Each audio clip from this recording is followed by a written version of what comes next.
What's going on, guys? JT Ruhnke of the Hot Read podcast here with a special edition of the show. We spent all weekend live reacting to the entirety of the NFL draft and, more importantly, all 9 of the Titans picks and reacted to them live as they happened. This is a compilation of myself and Stoney Keeley's live reaction and analysis, along with some familiar faces along the way. We will be back live this Thursday, but until then, hope you enjoy in case you missed any of our reactions to some of these picks. And until then, we will talk to you later. For that Cam Ward press conference where the Titans fan base got the chance to really meet the guy, and I'm telling you, the energy was palpable listening to him talk. The desire that this kid has to win football games, to play, to execute is just inspiring stuff. I'm ready to run through a brick wall. And yes, like Zach says in the chat, now that I'm not on the radio airwaves, we can say it out loud. Let Chad clap, baby. Let Chad clap. That is certainly one way to put it. Excited to get into that. We have about 5-ish minutes before the commissioner gets us kicked off again. So we're going to do a little bit of a pre-show today, talk about what we heard from Cam, hopefully show you guys what we have in store tonight, which includes, I'm going to try to do it, Stoney, and we can talk a little bit more about Cam Ward here just to get it out of the way. Let's see if is it going to work tonight?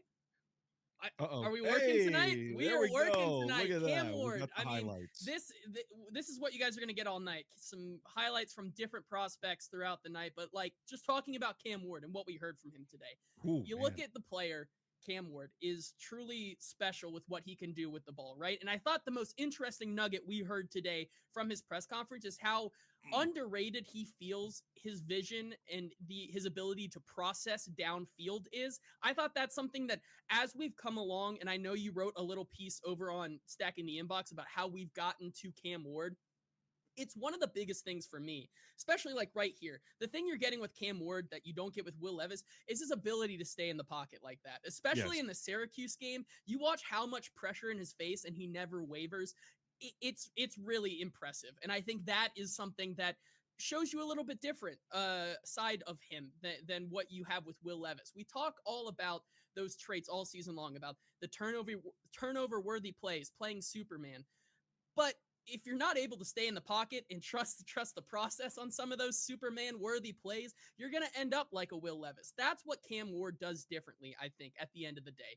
He stays in the pocket. I mean, that play against Georgia Tech right there. It's ridiculous. Just the ability to evade pressure and still make the play is super exciting. And nothing else I could say. I've fully been converted here on the Hot Read podcast. I'm ready to go. I'm ready to ride for Cam Ward, and that's just a little taste of what you're gonna get for the rest of the night with some of our prospect profiles that we've been cooking up here for you guys on this show and the rest of our shows. Excited to be here. Stoney, your thoughts on what Cam Ward had to say as well? I thought from a purely talking ball standpoint, I thought he said 3 really interesting things. He talked about seeing space on the field, and to me that was kind of the key to unlocking his play extension, like the Cam Ward magic that we talk about. There's a fly in here already. We're not even 10 minutes in. There's a fly around here. My cat's going to be, you're just going to see my cat come flying across the background chasing that thing. The play extension, the magic that he creates, his ability to see things, see the field when the play breaks down. I thought that was a really interesting nugget from him. Feel inside the pocket was something else that he mentioned that he felt like he was pretty good at. Going through his progressions, something that I've said he's pretty underrated at. People look at the off-platform throws, the throwing on the move, that sort of thing, and I think this narrative started early on in the draft cycle that he was not a play within structure kind of guy. But if you listen to him talk about the offense, damn sure sounded like a guy that was comfortable within structure to me. And then mentioned that he's an elite communicator as well. This guy has a mindset that this team has been lacking for several years. And this is not meant to be a shot at Will Levis, because I'm not even just saying at the quarterback position. I'm saying on the roster altogether. Cam Ward, you hear him talk about his game and you hear him talk about what he wants to accomplish here with the Titans. This guy just sounds like a different cat, man. He just sounds like a different breed that is something that this Titans organization needed a heavy injection of, and he's the guy to provide it. It's going to be an interesting one, and it's one that we have talked about for a while. As a guy they've liked, a guy that I myself have really liked throughout this entire process here, as the Titans do, in fact, take Femi Oladejo, edge rusher, out of UCLA. This pick, is it a little rich? Is it a little rich? Maybe. But he had a nice Senior Bowl, looked very explosive there. He is a former linebacker that just converted to the edge position almost 2 weeks into the second, or almost 2 weeks into last season. This is a guy that I think his best days are ahead of him in terms of the edge position. And when you're talking about, when you're looking at the measurables of a player versus what you can get immediately, what have we heard from Chad Brinker and Mike Borgonzi this week? We want to develop these guys. We're looking for those types of we're looking at those types of guys here as I bring up what we have here on Femi Oladejo. He's a guy who I think his moveset is not as developed as some of these other pass catchers, but he is a speed to power monster waiting in the wings who I have said all along here has maybe the best potential to become one of the hidden gems of this draft in a year or two. We've talked and heard about what Chad Brinker and Mike Borgonzi want out of this team in year 2 or year 3. Femi Oladejo could be that type of guy if they have the right plan in place. Yeah, I mean, I don't want this reaction to suggest that I don't think he's a good player. I'm a little lower on him than others. It's a good edge class. I do think there were better, more complete options. But what Oladejo, sorry, I think according to my trusty pronunciation guide, we do pronounce the J there. There is some high upside here with this pick, and I will go ahead and grab my eval of him real quick. Long, twitchy, persistent pass rusher that has experience at linebacker to boot. I do think there's an element of finish that is missing from his game, where maybe he looks a little raw in how to sustain and how to counter, that sort of thing. Maybe that has to do with the power, the lighter frame, whatever the case. I think he needs to develop a sense of when to counter, and he could probably stand to bulk up a little bit. The dude hits hard, but it just doesn't seem to budge. And I noticed that particularly going up against LSU's bookend NFL tackles, Will Campbell, Emory Jones, and that tape. That said, he's got a good skill set, and he hits the ends like a battering ram from a wide alignment. He'll throw a bull rush at you, speed to power, push, pull, rip, move, a spin inside, a long arm. I think he's got a pretty decent bag. It's just a matter of whether or not he wins with that initial wave that concerns me. His experience at linebacker also shows up in situations where he drops into coverage to defend the hook, the wall area. When he lines up in the middle of the field, he does a good job of reading the quarterback's eyes and pursuing the pass rush when he recognizes no receiving threat in his vicinity. I may have concerns about power and persistence, but Oladejo is a fun prospect that has some speed, some bend, and some pass rush moves. Yeah, and when he transitioned to the edge position from linebacker, he led the team in sacks and tackles for loss last season at UCLA. Here's an excerpt from the Beast, from Dane Brugler on Femi Oladejo. He said, a 2-year starter at UCLA, Oladejo moved to a stand-up edge rusher role in defensive coordinator M.L.Rose hybrid front seven, mostly in 2-point stance.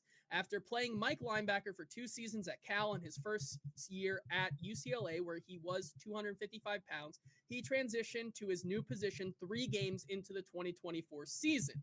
Losing the green dot allowed him to do less thinking and more attacking, and he led the Bruins in tackles for loss, 13.5, and 4.5 sacks in 2024. As a run defender, Oladejo is both physical and rangy, with the violence in his hands to shed and the closing speed to chase down the football from the backside. His pass rush is more basic than advanced right now, but he isn't shy about using speed to power and creating leverage with upward strikes.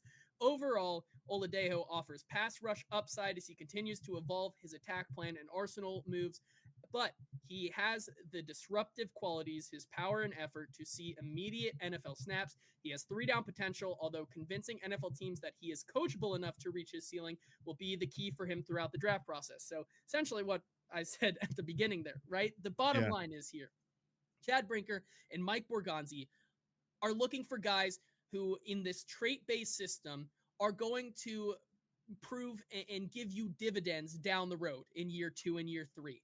Femi Oladejo here is only 21 years old. He is a raw, more speed to power guy who has not been able to kind of get the best move set under his belt yet. However, I think there is still room to grow. This is a pick that I really, really liked for the Titans. It's a guy who I've mocked to the Titans numerous times. However, at 52, it may seem like a little bit of a reach considering who was there. Landon Jackson, Princely Umanmielen, some of these other edge rushers who were there. However, I knew the Titans really did like him here. And so that does bring up the question, right?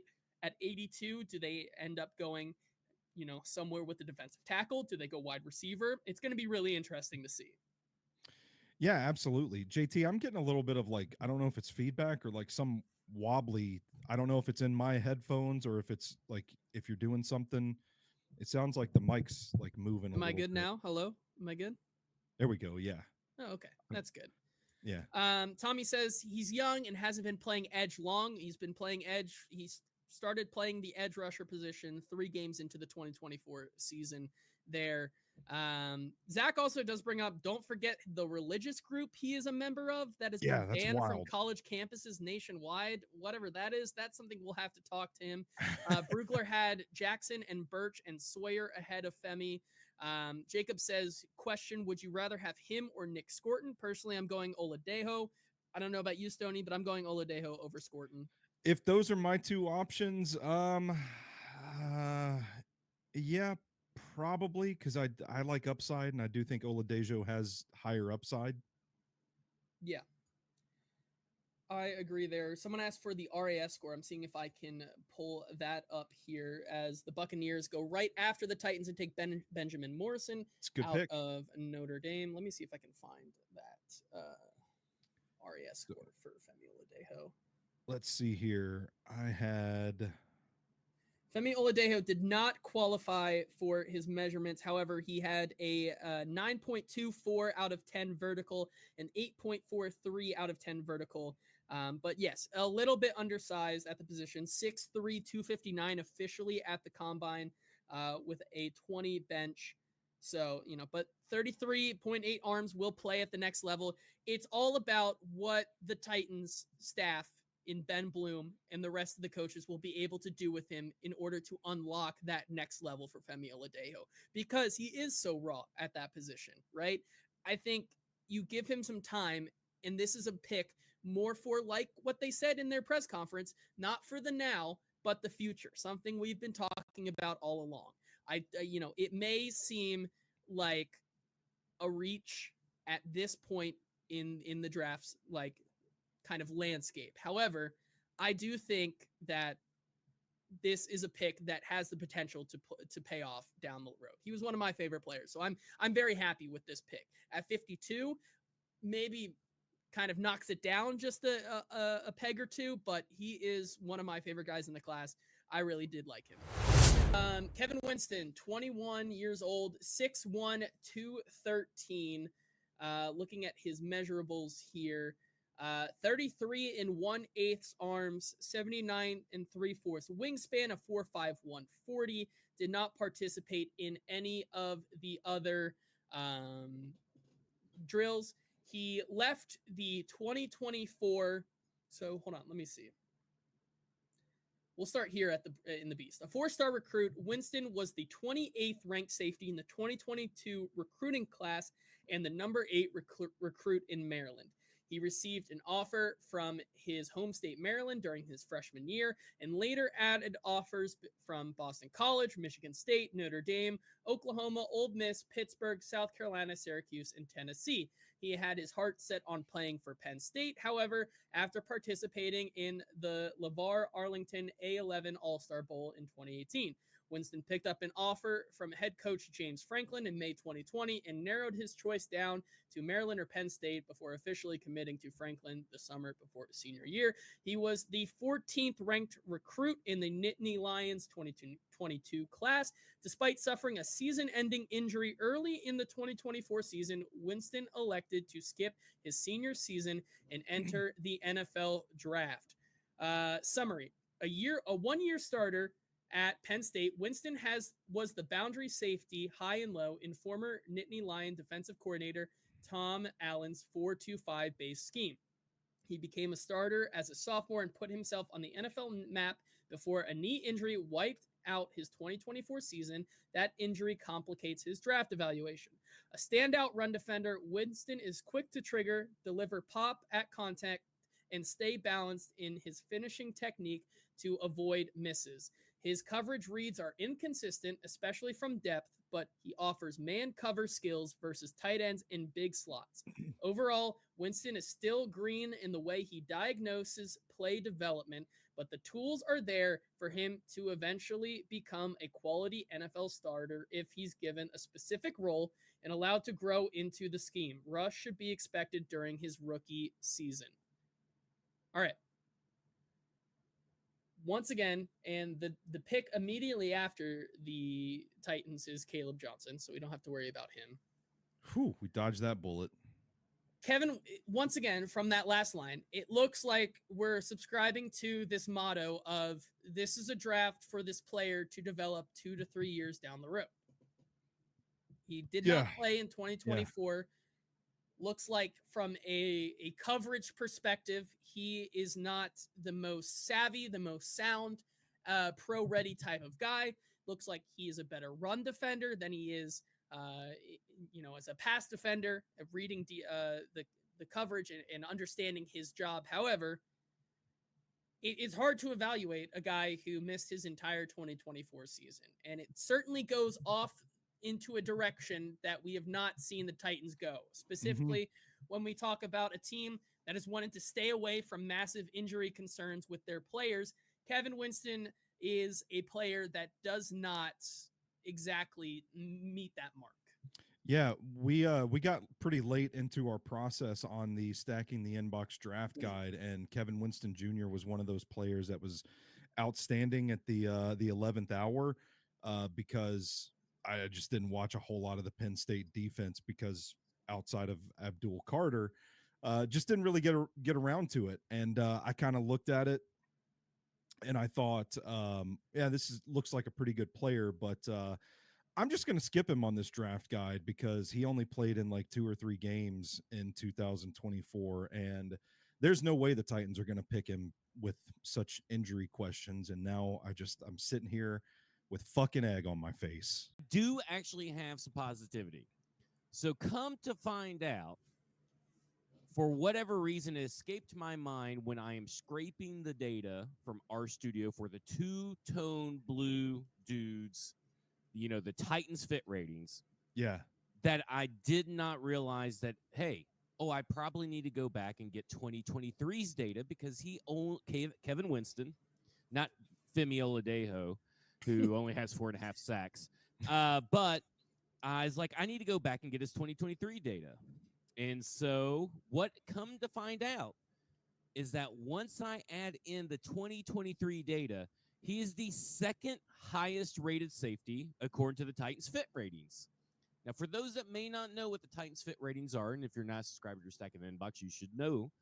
But if you don't, it is where I take all the drafted players since 2018, roughly 2017. Sometimes you get all the data of this regime.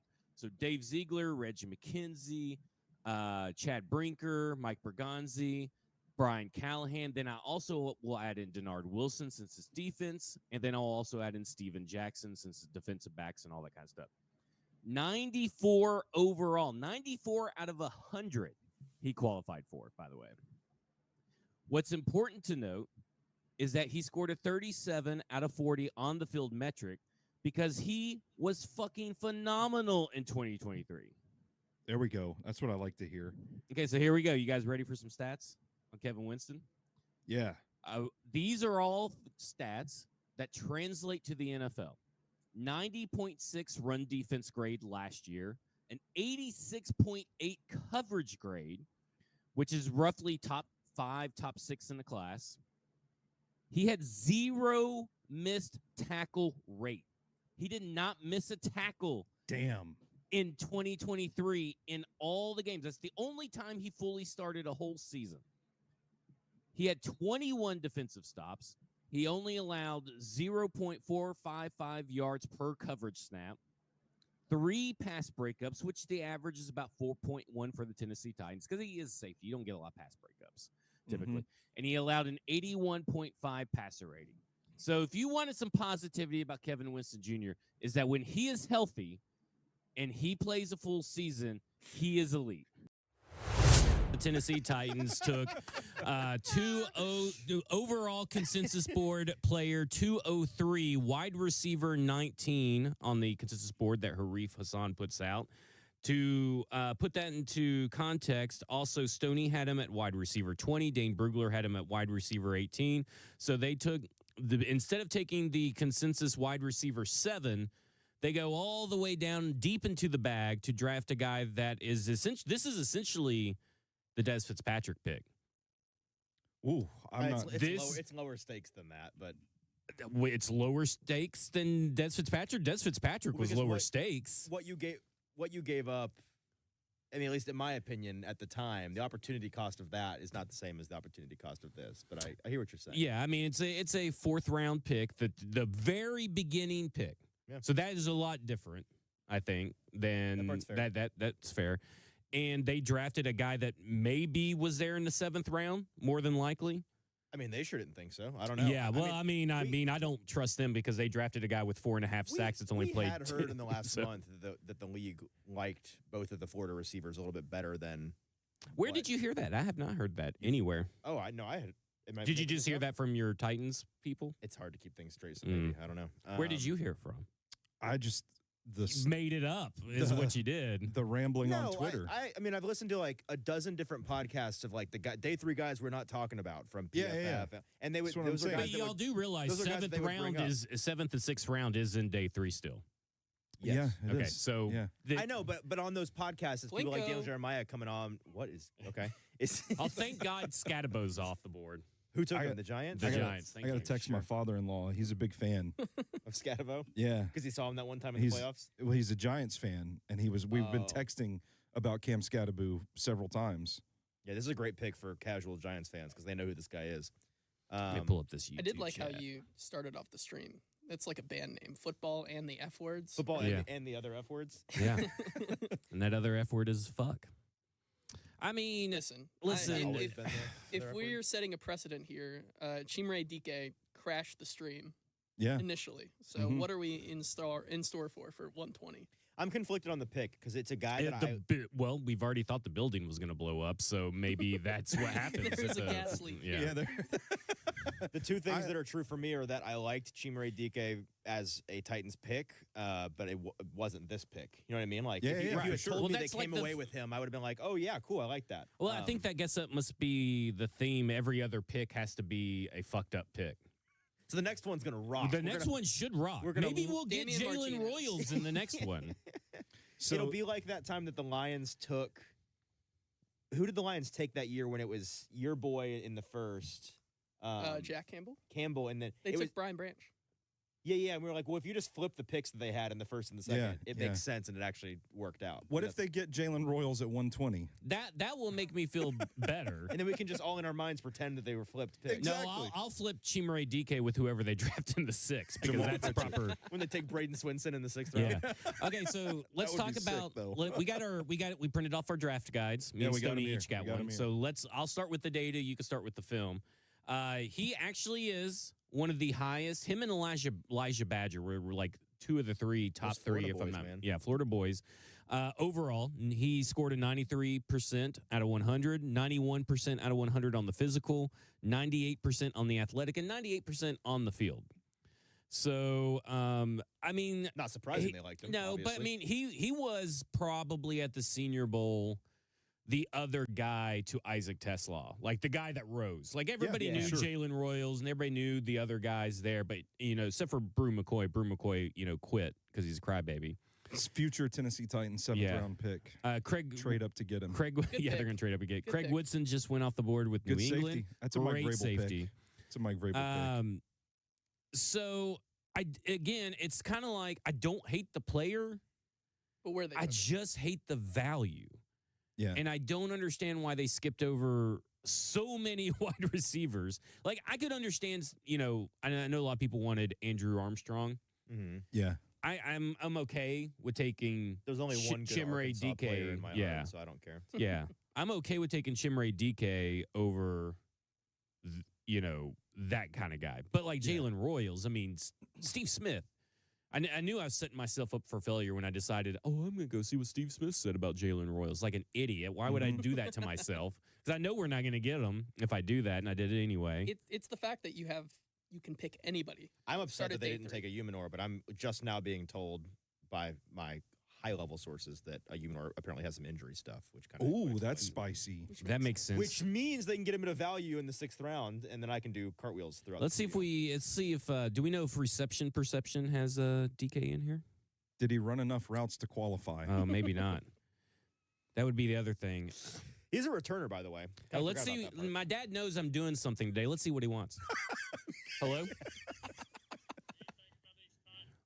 Well, why don't you turn on the YouTube? I told you I was going to be on all day talking about it. You're on. This phone call's on the YouTube. Yeah. But this was a reach. Now Stoney and Easton are trying to carry the water, and I'm sure JT is too. He just follows the majority. I like the player. I don't like the pick. I said that. I like the player. I don't like the pick.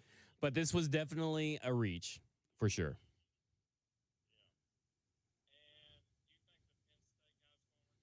Yeah, I like Kevin Winston. He's got a hill. I think he's on.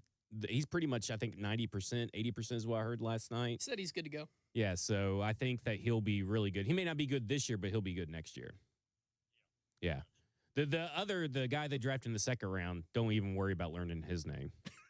He won't be on the team in like 3 years. Yeah. I don't know. I mean, it's UCLA, Californians and all that. Yeah. Yeah.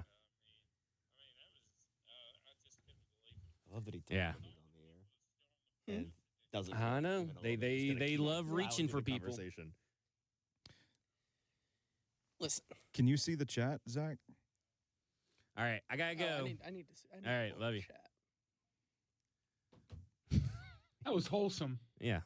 Okay. So Chimere DK, because I know people told are. him you're on the air. Yeah, And he just kept on the conversation. That's just what he does. That's good stuff. He is 6 foot, 196 pounds, 32 and a quarter wingspan, or 32 and an eighth wingspan, 9 and an eighth hand, 76 and 7/8 wingspan. His athletic traits is he's a 9.72 RAS. He ran a 4.34, 2.53, 20-yard split with a 1.51, which I believe is the second fastest 10-yard split. He did a wait a minute, I got lost here. Yeah, there he is. 38.5 vertical, 128 broad, 4.27 shuttle, and a 6.82 3-cone, which is probably the most impressive. So yeah, RAS score 972. 972. As Zach just said. Thanks for listening. I'm not gonna hang my hat on that though, as somebody that kind of thinks that athleticism in receivers is not important. But oh, well, that's so you yeah, that's the silliest take I've ever heard. Not important. No, like all over, of the overrated. history. I think it's over talk. Like I think explosiveness as an athlete, as a receiver. Let's just put Desmond Watson in at wide receiver. How about it? Because athleticism doesn't matter. I went too hot. I'm not saying it doesn't matter. Okay. I'm saying especially with day 3, Like, how many times have we seen the most explosive, twitched-up athlete you've ever seen in your life, but they can't play receiver? Like, there's so much more to it than just being a sick That's athlete. true. I will say this, average depth of target was 14.9, had a high reception percentage. Yards after catch per reception was 6, 18.6 yards per reception. His drop percentage was 8.7, which is about middle of the road in this class. Grade versus man, 71.2. Yeah, not bad. I mean, again, 60s average. So 18.5 contested target percentage, which is about middle of the road. His yards per route run, 2.3. Again, bottom half of the wide receiver class, but top of the bottom half. And then a 58.3 contested catch percentage. Okay, so here we go. It's Gunner Helm, Texas. The worst part about this is Justin Graver and Mike Herndon saying hook 'em. You're right. Constantly. That is the worst part about this. Besides him being a bad player. He's the beast tight end 7. Yeah, he's fourth round grade, according to Dane. He's severely overrated, I think. Oh. He scored a 61% in the Titans fit rating. 83% physical, 31% athletic. So let's go to he's not an athlete because you're looking at, where's he at? Gunnar Helm. 4.32 RAS, everybody. This guy's great. You don't need to be athletic at tight end. Overall. You don't need to be athletic. You definitely need to be athletic at tight end. No, don't worry about that. Yeah. It is literally besides edge. I know. Yeah. I'm being very facetious. Because this guy stinks. Very facetious. Let's go to his on the field traits here real quick, where he scored a 73 out of 100. 31% on the athletic traits. Whew, it's terrible. Yards after catch, one of the lowest in the class. Yards per route run in this class, below average, but better than some of these guys. Average depth of target was pretty high. Contested catch percentage, he's 50-50. He's a good pass blocker, 98.2 grade. Terrible run blocker, below average there. And reception grade of 69.5, so barely above average. It is surprising to see how he fits into that tight end room when you thought you really needed a blocker. If you're going to get a tight end, you needed a blocker for the Titans that really excelled both in the run and passing game. And immediately right after, David Walker out of Central Arkansas. He did not stand out in a good way at the Senior Bowl. No. Certainly when you have. And I love this line from Stoney just real quick. His athleticism is what seems to limit him as a pass catcher. So good job there. So no help for the young quarterback. Did you say his RAS score? Yes, we said yeah, it. 4 something. Yeah. Would we like to hear what somebody who is more of a fan of Helm than you all thinks about him from the Beast? Oh, sure. I'm sure he probably makes his bed and does all that cool stuff. Let Easton's ray of sunshine make this happier for you. A 2-year starter at Texas, Helm was a versatile tight end in head coach Steve Sarkisian's RPO pro-style spread offense and was used across the formation with heavy motions, 68% of snaps inline, 22% slot, 9% wide, so a heavy inline player. Just 22 combined targets over his first 3 seasons. He was overlooked in the shadow of Jatavian Sanders, NFL legend. But the coaches say he maxed out his work each day to steadily improve and be ready for this moment. He became the guy as a senior and didn't disappoint, emerging as the offense's most consistent aspect and leading the team in receptions last year. More balanced than explosive as an athlete, Helm does a great job finding space and coverage and contorting his body to adjust and finish the catch. With his knack for giving defenders the slip, he is one of the best tight ends in this class after the catch.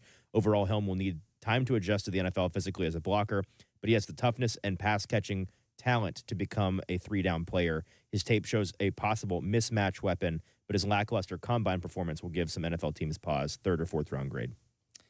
Josh Wiley, your time is over.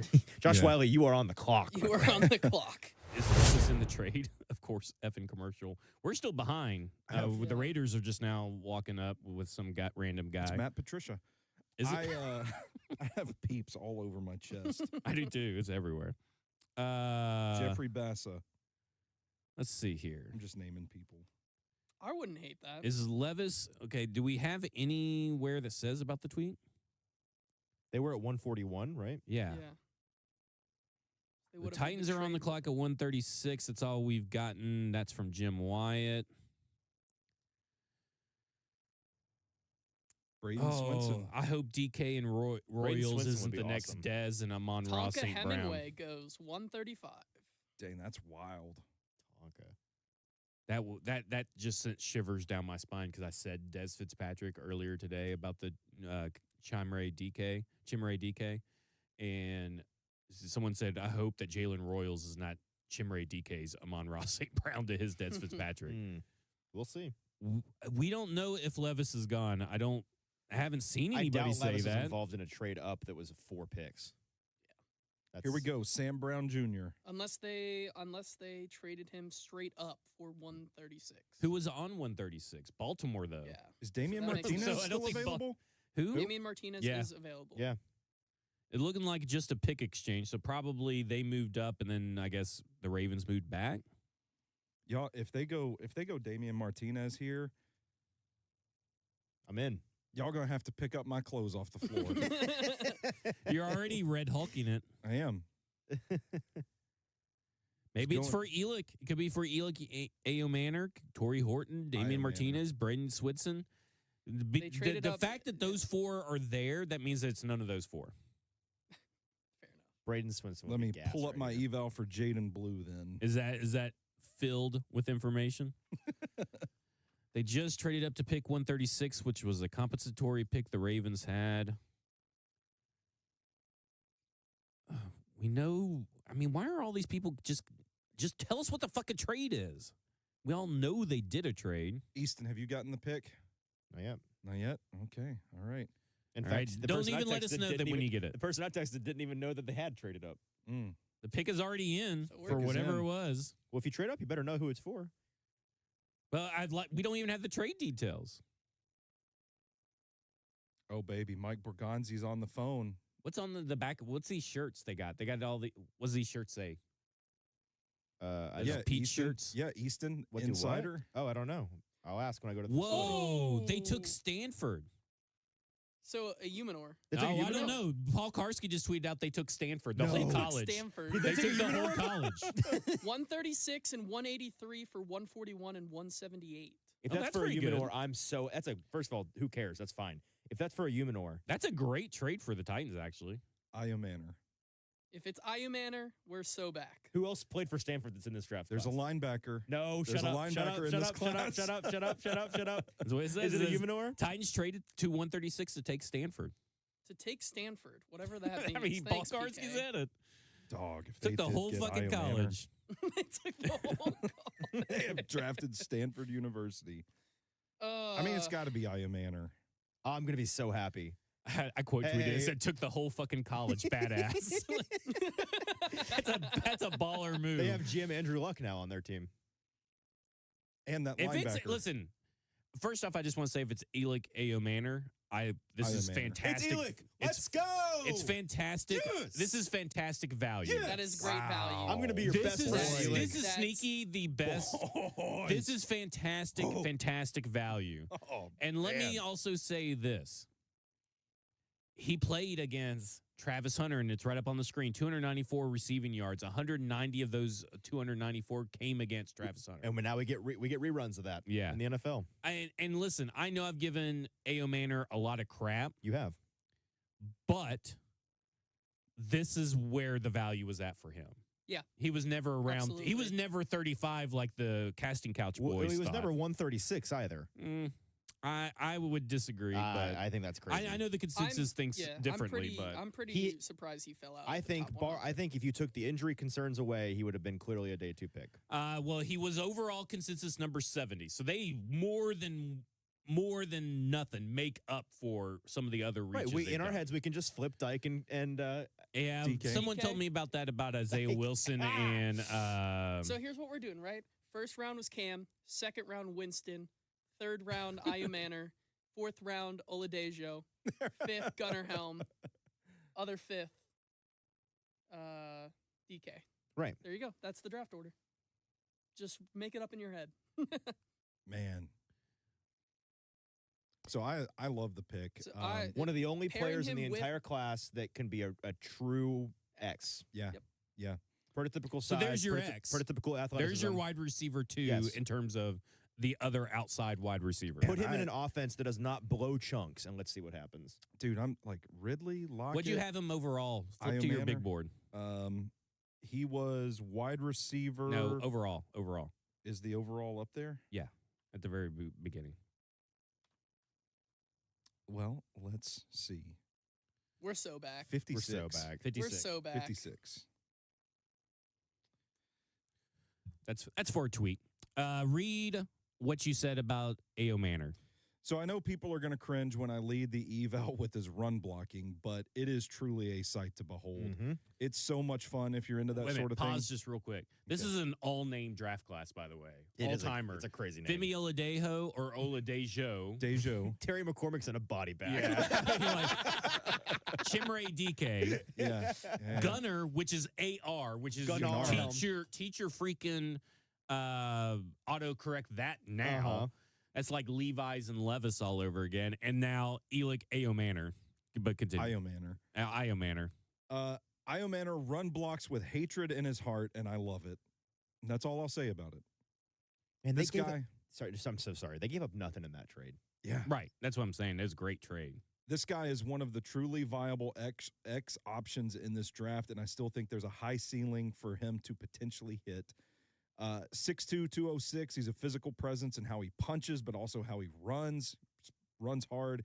He's that type of raw power and body control where he can just stop on a dime, snap his routes off at the break point automatically, and can separate if you're not strong enough to stop him from getting around you. Smooth and defensive back manipulation using his hands to set up his release. Sometimes I felt like he sank his hips a little too early or earlier than he needed to, and it gave away his intentions on curls and comebacks.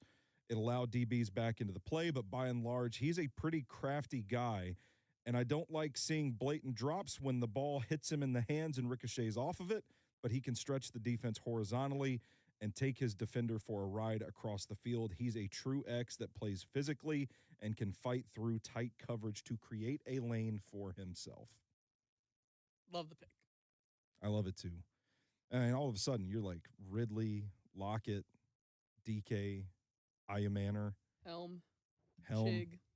Pollard. Here's what Go Long Touchdown only had a small thing. It said, one scout reminds me a little bit of Devontae Adams. Devontae wasn't a polished product coming out of Fresno. This kid's a little bigger and tighter as an athlete than Devontae, but he's a very physical kid.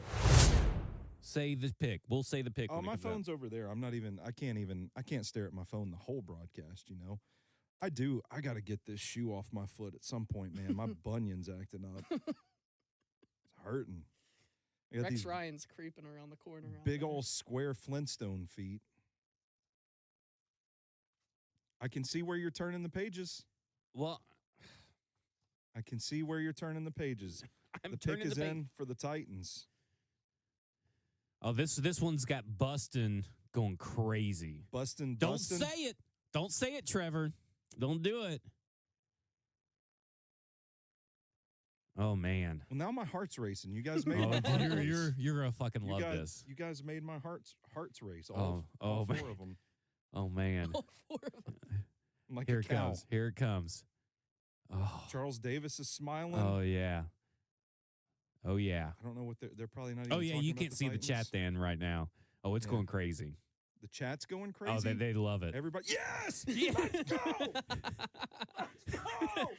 There we go. All right, Love the pick. I love it. I knew it. I love it. Oh, that rules so much. Okay, you want to talk about Jackson Slater? Jackson Slater. Okay. Oh, let me compose myself. 92% Titans fit rating, by the way. 72% physical, 99% athletic, and 96% on the field. You watched Weber State, you watched Nicholls State, you went to the Senior Bowl. Dog. Slater was one of your, and it was a 9.69 RAS. Holy shit, my dude. Have they gotten 2 of my hidden gems now? Yeah. I think so, yeah. Oh, my God. So just so you know, I can't believe it. Jackson Slater I can't believe it. was tied with Wyatt Millum for 4th, or I guess technically 5th, dude, overall in the Titans fit ratings. Dude can play guard. Dude can play center. My comp for him in my thread on Twitter was Jackson Slater is how it feels to drive on a freshly paved road. One of my favorite developments of Senior Bowl week, the cherry on top was posting the 9.69 RAS clip at the scouting combine. If you're not too concerned about the level of competition in the Big Sky Conference, he could end up being the interior O-line steal of the draft. He got some work at center at Mobile, too, perfectly capable of snapping the ball, though I felt his best work that week was clearly at guard. He played on the left side at Sacramento State, but they had him flipping over to the right side at the Senior Bowl. Tough guy with a great build to play center. It's just a matter of getting the reps actually snapping the ball for him. I noticed how smoothly he moves laterally during the mirror drills at the Senior Bowl. It shows up on tape, too. Naturally low center of gravity, 6'3" length, and he uses that to his advantage. He won plenty of reps in Mobile, but when he dropped his anchor and out-leveraged Walter Nolan one-on-one, he caught my attention. You see the speed and quickness show up on film when Sacramento State pulled him, and he hit the end man at the line of scrimmage like those giant bullets in Super Mario Brothers. Bill Callahan nugget there as well. Likes to pull them linemen. Uses his hands to latch on and get low and plays with good balance. He does budge a bit in pass pro, and that's where concerns about his lighter frame may come into play. If he's getting pushed back against Nicholls State, what's going to happen when the Philadelphia Eagles come to town? But I like the way he works to reset his feet and give up a little ground in order to avoid giving up a lot of ground. I noticed a couple of times in the Weber State game, I believe it's pronounced, that his over-eagerness to really get into a rusher's chest and latch on led to rushers using his momentum against him and pulling him forward. All in all, Slater is a terrific athlete that plays with good intensity and clearly understands the low man wins concept. Let's go. Jackson Slater, a Tennessee Titan. He is Tennessee Titan. You guys are never there. I bet is not a single fucking person on any team's draft analysis stream that's maybe going on that if they would have picked Jackson Slater would have been able to give you that analysis. Man, I just love him so much. It fits perfectly into the model of what the Titans were exactly looking for on day 3 in an offensive lineman. You said his athletic, lack of a better term, his athletic freakiness. Yeah. It fits the Bill Callahan freak model. It's exactly what you want in your guy. And Zoff Frazier goes, unfortunately. Man. He fits exactly the type of style that they want to run in their offense. He's the guy that Bill Callahan can, fit perfectly into what he wants to do in that offense. And I love especially what we've been talking about this entire offseason cycle. A guy you can put behind Kevin Zeitler, learn from one of the best who has done it for so long in the NFL. Jackson Slater is one of those guys who I feel so good, not even like this year learning as a guard behind Kevin Zeitler and the rest of that team, but this is the plus side of talking about year 2 or year 3 down the road right here. Like year 2, Jackson Slater, give me him starting at right guard in 2026, and we are off to a great start. It's a good, and the California defense, and we're going to go and say it, is Marcus Harris, the cornerback. Yeah. I really love this defense. It fits so well with what the Tennessee Titans like to do. It's easily translatable. Let me just real quick go through the measurables and the stats. Yeah. Now, he is a nickel corner at this level. He is 5'10", 189 pounds. Stoney. He's got 29.75 inch arms, 8.875 hands, and 75-inch wingspan. So that's very Roger McCreary-esque, by the way. Yeah. So you would assume this may be the Roger McCreary heir apparent. Don't say that. Oh, wait, am I not allowed to say that? Oh, they're going to come for you. I don't fucking care. Fucking losers. All right, let me find Marcus Harris in this. I got the Brugler. Okay, give me one second. I'll get to you. Okay, I will pass it to you. I heard you the first time. 6.84 RAS, 4.45 40, 2.6 20-yard split, 1.57 10-yard split, 36.5 vertical, a 120 broad, 4.25 shuttle, and a 7.13 3-cone. I will also go just real quick. Where is it? Gosh, hate this. Marcus Harris. He allowed a 55.2% catch rate, 12.6 snaps per reception, 7 snaps per target, which are all kind of middle of the road, A forced incompletion rate of 12%, so not great. That's a little bit at the below average. And he did allow an 82.9 passer rating, which isn't that bad. Yeah. 11.9 yards per reception, a grade versus in man coverage 63.9, and a grade in zone 77.1. On the consensus board, just real quick before I toss it over to my guy, Marcus Harris is 278 overall, cornerback 15. Yeah. So a little bit of a reach. They wanted to get somebody off that Cal defense. There you go. Now to you. Brugler has him rated as his 24th overall cornerback, saying a one-year starter at Cal. Harris lined up primarily at left cornerback in head coach Justin Wilcox's scheme. A former preferred walk-on at Oregon State, he made a name for himself at Idaho, school record 35 passes defended, and fit in well at Cal opposite Noel Williams in 2024. Capable of playing a mix of press and off, Harris moves fairly effortlessly in all areas of the field to turn and run with receivers or work down and get physical against the run. Though he looks natural making plays on the football, he needs to clean up his route mirroring mechanics early and at the tops of routes. Overall, Harris needs to improve some of his spacing issues in college, but he has legit speed and ball skills that will serve him well in the NFL. He falls in the "there is something promising here" category of prospects, grade 5th to 6th round. Give me one second. I think he's also a returner, if I'm not mistaken.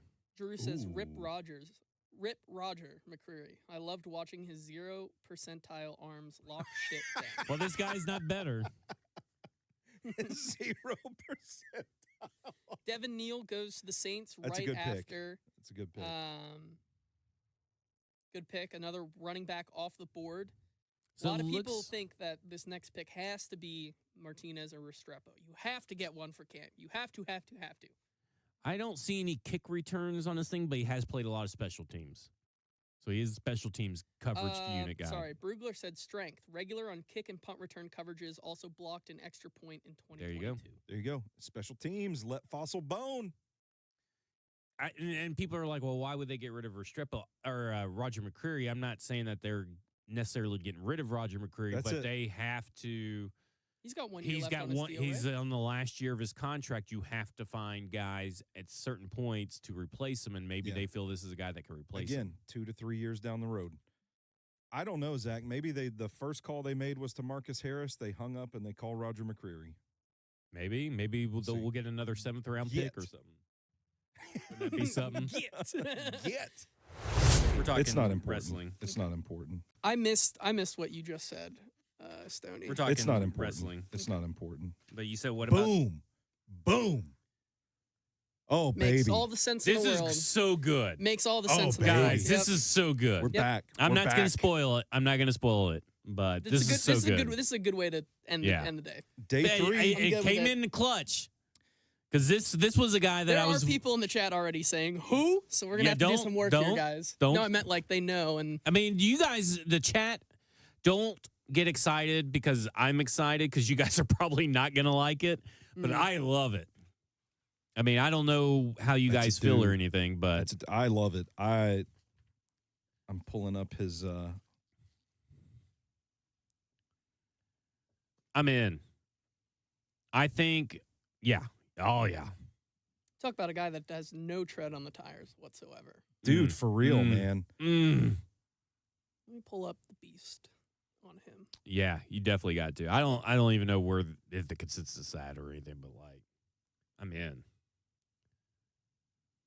Is just what they needed. It really is. Just what they needed. It really is. And they're gonna appease Cam by adding Sam Brown Jr. as a UDFE. We're all old with crap to do. Spoil it. It's coming right here. We so back. I like him.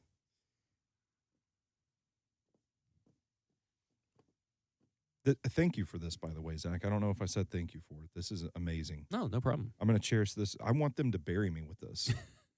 This one. It's going to weigh you all the way to the ground. They won't even have to lower you. Yeah, here we go. So running back Khalil Mullins from Michigan.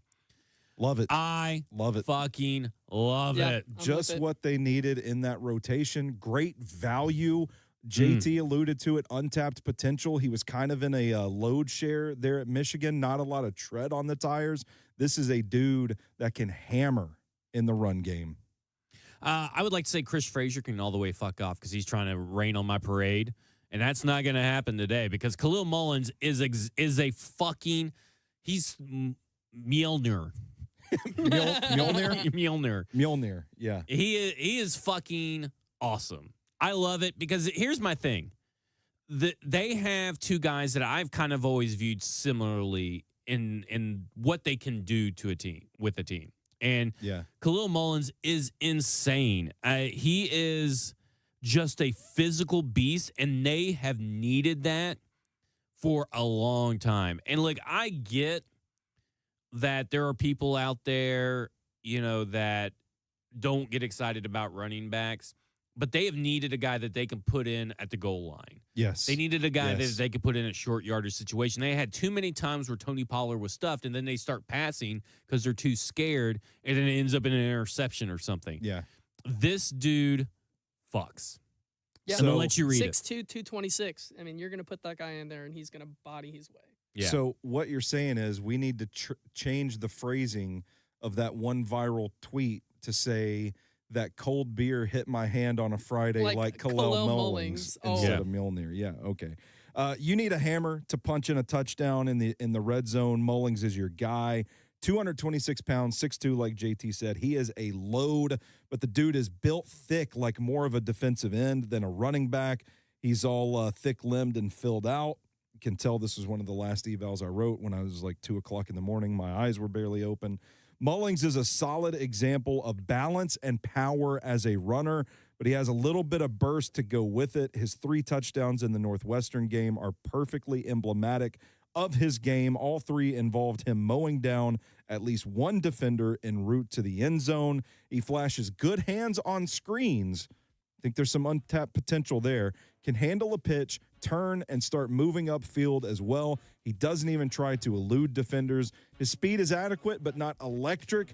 But Mullins will add power to any running back rotation. He was running back 23 on Dane Brugler's The Beast. He was a 5th to 6th round grade. So there you go there.